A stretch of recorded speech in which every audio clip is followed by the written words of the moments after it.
Hey guys, it's Elaine, the Ninja Life Coach, and welcome to my channel today.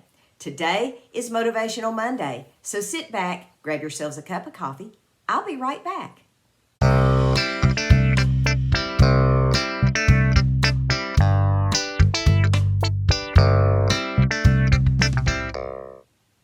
Hey everybody, I'm back, and today we're going to look at 3 tips to be successful, and they're really simple, and I actually wrote them down right here so that I would have them and I wouldn't get distracted, because sometimes I have a tendency to ramble.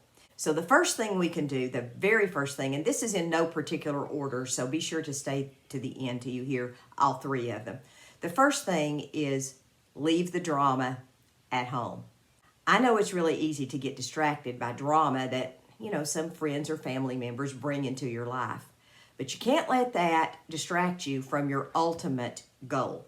When God places something in your heart for you to do, He intends for you to do it. He doesn't intend for us to be distracted.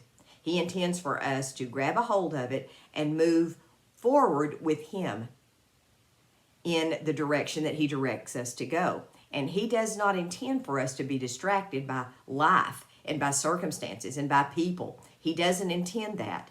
So it's up to us to figure out a way to keep the drama out of our house and out of our business and out of our personal life and out of our family and out of everything that we do. We have to stop that from distracting us some way. My way is I don't let it in to start with. When I see drama come knocking at my door, I simply kick it out. And I'm like, no, you're not coming into my house. Now, being a life coach, I'm going to hear a certain amount of drama from people that I coach. And that's okay. I don't mind that. But I can't allow it into my personal space and into my personal life, because if I do, I'll worry and fret and I will not be effective as a coach. It's the same thing with everyone's life. You won't be effective in what God has for you if you allow drama in your life continually. The second thing is don't complain. Now, this is a big one for me because I do like to whine sometimes, but complaining when adversity comes, or even in times of plenty, sometimes we want to complain. When you complain, that is nothing more than negative self-talk. I'm not saying there's not a time to complain, because there certainly is. There are times when we need to voice complaints, but those are not as frequent as we sometimes feel like we're entitled to. And we need to stop that. We need to let go of that entitlement type of mentality when it comes to complaining about others, complaining about our circumstances, our situations, whatever it is. We need to let go of that. And we need to find a way to work our way through the circumstances that come into our business, our lives, our personal space, whatever it is. We need to find a way to work our way through that without complaining. The Apostle Paul said he had learned to be content with any state he found himself in. And I'm telling you, ladies, that is a difficult place to be. But once we move past the complaining, we lead much happier and productive lives, because we just don't allow that to be part of who we are. I know for myself, I don't want to be that person that people think, Lord, here she comes, she's going to complain about something. I don't want to be that lady. So if I don't want to be that lady, I have to take steps to not complain. The third one is really simple, and it's be happy. Be happy. Find a way to be happy with your life. I know sometimes if you're in the middle of adversity, or if you're in the middle of a grieving situation, or whatever it is that you're dealing with, and look, folks, life has stuff.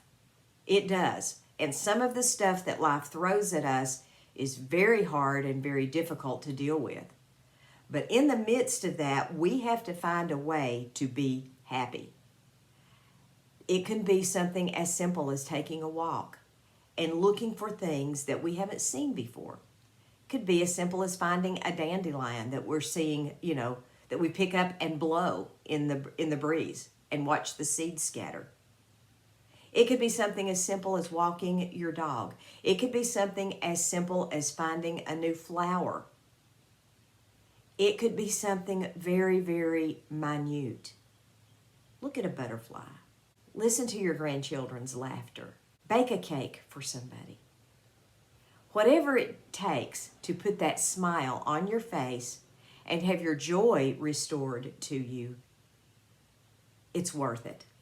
Now, let me say this as a caveat. Happiness and joy are not the same thing. A person can be happy, but not at all joyful. So we have to find a way to marry those two. And I have found that happiness is rather fleeting. But if that's all you can muster at the moment because you're going through a grieving process for a loved one, then be happy and work towards joy.